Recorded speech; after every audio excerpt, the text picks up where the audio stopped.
Merci. La parole est à monsieur Yves Nicolin.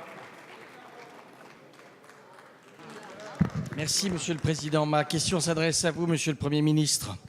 Il y a quelques mois, devant la représentation du MEDEF, vous avez crié votre amour pour les entreprises. Nous sommes bientôt à Noël et il serait intéressant peut-être de reprendre cela et de leur apporter une preuve d'amour.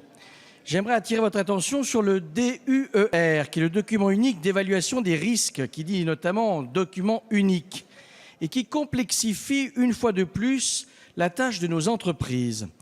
Le DUER est la traduction française d'une directive européenne, merci de nous quitter Monsieur le Premier ministre, qui vise, ce qui est louable, à améliorer et réduire les risques professionnels.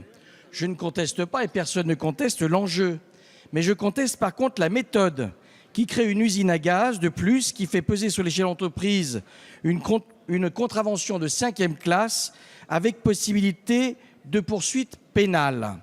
Pendant le même temps, l'Allemagne, soumise à la même directive, a mis en place un dispositif avec des normes souples, non directement contraignantes pour leurs entreprises. Ainsi, le caractère incitatif du dispositif allemand, contrairement au dispositif répressif français, est d'un esprit bien différent. Alors que l'Europe est décriée, on se rend compte que c'est en fait notre haute administration qui vient complexifier des normes, des directives européennes, alors qu'on ne lui demande rien et qui vient aujourd'hui embêter les chefs d'entreprise dans leur quotidien. Alors pendant que le président de la République annonce à force de médias un grand choc de simplification, j'aurais envie de vous demander, puisque le Premier ministre est parti, Monsieur Macron, reprenez la main sur ce sujet et aidez véritablement les entreprises de notre pays plutôt que de leur casser les pieds. Merci. La parole est à monsieur Harlem Désir, secrétaire d'État chargé des affaires européennes. Merci, Modérez Monsieur le Président, votre joie, Mesdames et Messieurs les députés, Monsieur le député Yves Nicolin, comme vous venez de le rappeler, le texte en question est la transposition, la conséquence de la transposition d'une directive européenne relative à la protection des travailleurs. Il s'agit de la directive 89/391 qui donc date de 1989. Cette directive a été transposée en France en 2001.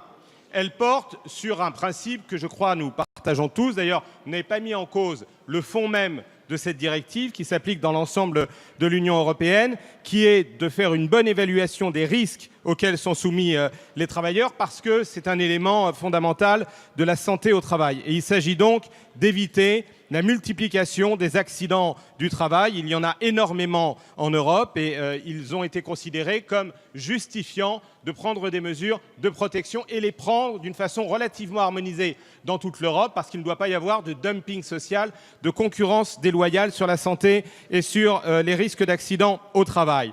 Les documents d'évaluation des risques qui sont demandés par la directive européenne doivent être consultables par tous les salariés, mais aucun modèle n'a été imposé. C'est chaque pays qui, dans sa loi de transposition, a mis en œuvre les documents d'évaluation en question. Il y a donc plus de 10 ans en France, et donc plusieurs gouvernements sont passés depuis la transposition de cette directive, qui ont vécu avec cette directive. Il est vrai qu'il faut peut-être tirer comme leçon qu'on a besoin de normes européennes, mais peut-être pas de surtransposer les directives européennes. Il est donc tout à fait légitime d'examiner les conditions dans lesquelles nous transposons les normes européennes et les directives, parce que nous approuvons le fait qu'il y ait un certain nombre de protections communes, et s'il le faut, que nous réexaminions les documents qui pourraient mériter de l'être. Mais nous sommes attachés à ce que cette directive soit bel et bien en vigueur et qu'elle contribue à protéger les salariés des accidents du travail.